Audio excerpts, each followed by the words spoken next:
You ask Tiger to calculate. This deals with finding the midpoint between 2 points. The midpoint between the 2 points is -56,3. Let's solve it step by step. Plot the 2 points and calculate the midpoint using the formula. The coordinates of point 1 are x1 equals -21, y1 equals 57. The coordinates of point 2 are x2 equals -91, y2 equals -51. PM represents the midpoint of the 2 points.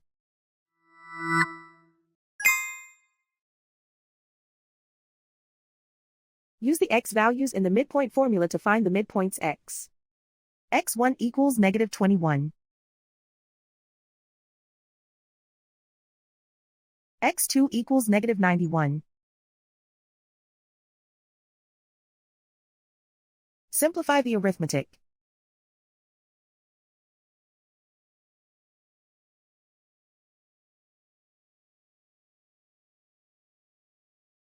Use the y values in the midpoint formula to find the midpoints y. y1 equals 57.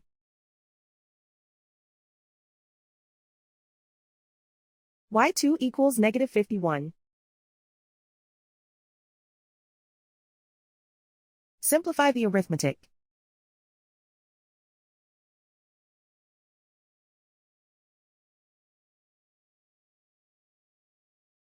And so, the midpoint is -56,3.